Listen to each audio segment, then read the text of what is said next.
Although we recommend that you strive to improve as thoroughly as possible, constantly playing in the same rank and not ranking up can surely be frustrating and can even cause some to stop enjoying their competitive experience. Because of this, we have created a list of the 5 things that you can implement into your gameplay today in order to finally rank up to your desired rank. Before we move forward into the video, however, we want to clear something up. These shortcuts are not foolproof. You cannot simply use them to climb the ladder and play with the best of the best. Instead, the information throughout this video will help you reach the rank that you belong to. After that, the only way to get any higher is by truly heightening your skill level. Hello, my name is Renox, and today I have the pleasure of presenting you with 5 shortcuts that will allow you to reach your ranked goals at a faster pace. Going through things like team play and individual performance, we will be talking about a variety of ways that you could win more ranked matches and finally rank up. These tips will be ranked in no order, so feel free to take up whatever information you feel will benefit you the most. Without further ado, let's get right into our question of the day. Today's question is surely one that will bring up mixed feelings in the comments. Do you think that it would be a good idea for Riot to implement soft or hard resets to rank after every act, or do you prefer the current system where the acts simply represent units of time? Personally, I feel like implementing some sort of reset to the rank every 2 or 3 acts would be very healthy for the game. Players wouldn't feel like they were stuck, yet they would still have a desire to improve throughout the months. What do you think? Would you prefer to keep your current rank as time progresses, or do you think that a ranked reset would make you see the game in a more positive light? Let us know in the comments down below, and we'll be sure to read as many as we can. Without further ado, however, let's get right into the top 5 shortcuts for ranking up. Our number 1 tip for ranking up fast is playing with a team. Although you can queue up with 1, 2, or even 3 extra players, it is often best to try and 5-stack when trying to rank up. Although the team you create may be composed of players with an elo similar to yours or even potentially lower, playing with a group removes much of the hassle that comes with playing Valorant with randoms. First off, the obvious benefit, you won't have any more throwers. As you rank up and reach ranks like Platinum and Diamond, you will notice that throwers do not become any less consistent. You will still meet them very often, and although you can get a free win if they are on the enemy team, playing with a thrower will more than likely result in a loss, which can be really frustrating. When you play with a team, that risk is completely nullified, and you will surely give it your all even if you do end up losing a few games. The second benefit that comes alongside playing with a team is that you will be able to have trust in your teammates throughout the game. For instance, if you're holding an angle and your teammate is watching the flank, you can trust the fact that he'll make a call if the enemies are pushing him and not leave you in the dark to die. Furthermore, you will be able to perform more advanced plays due to the increased compatibility that you have with your teammates. An example of this would be using abilities through smokes. These abilities can include flashes, mollies, or even sage slows. If you call a play in solo queue, one person deciding not to follow your lead could result in a failed push. On the contrary, however, if a play does turn out well, like they mostly do when playing with a team, you can pose a strong front against the enemy that is very difficult to beat. The final benefit that comes alongside playing with a team is that you will more often than not be able to play the character of your choice rather than having to film. What this does is allow you to have more impact on the game while being able to get more kills much more consistently. Ultimately, even if you lose, playing well on an individual level will cause you to lose less elo. Winning, on the other hand, will allow you to gain even more elo.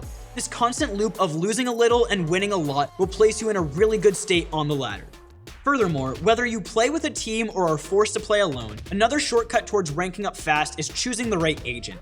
Some agents, like Sage for instance, are team-based. If you choose to play these agents, your win and losses will be much more sporadic only because you depend on the gameplay of your team when you're trying to win. If your team does bad yet you play well, your gameplay will just not be enough to impact the game in order to tilt the odds in your favor. On the contrary, however, more impactful agents can impact the outcome of the game much more, leading to more victories if you consistently play well. Some of these agents include duelist and control agents such as Phoenix and Cypher. Because we will be focusing on Phoenix in a short period of time, let's go over Cypher and discuss how his gameplay can directly lead to a significant increase in rank. Although his impact on attack is similar to that of other agents, he can hold sights on defense alone, nullifying an entire area from the enemy. Ultimately, looking at this from a statistical standpoint, it is easy to see why Cypher has a strong impact on the game. When playing other agents, you'll likely be forced to hold sites with another teammate, meaning you're somewhat relying on them to help you hold. By holding a site alone on Cypher, the entirety of the push is held by you.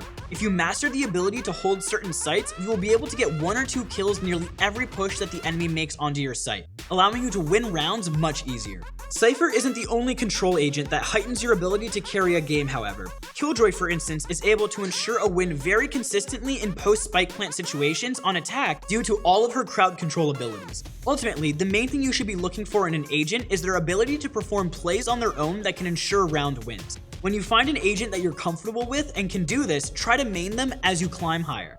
Our next tip is directly correlated to picking the correct agent for pushing.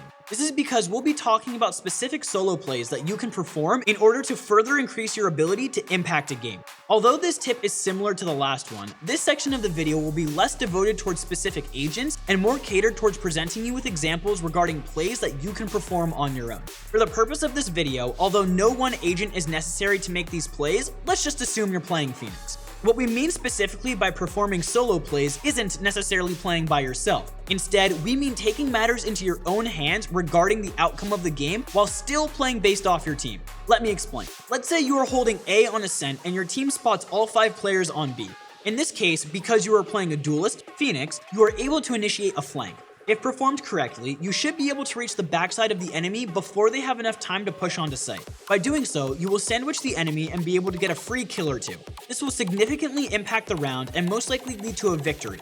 Furthermore, dueling-based characters like Phoenix can also play somewhat alone on offense due to their lack of team-based abilities. One example of this is faking sites. Although this requires some communication with your team, if they comply with your plan and decide not to push, you should be able to single-handedly fake a site and cause the enemy to rotate over. If you are able to get a kill or make roughly 2 players rotate to your site, your team should be able to push in very easily, allowing for a smooth spike plant. Because players in lower ranks are not accustomed to fakes and flanks, performing these solo plays will often result in a good outcome, helping you reach higher ranks like Platinum much easier.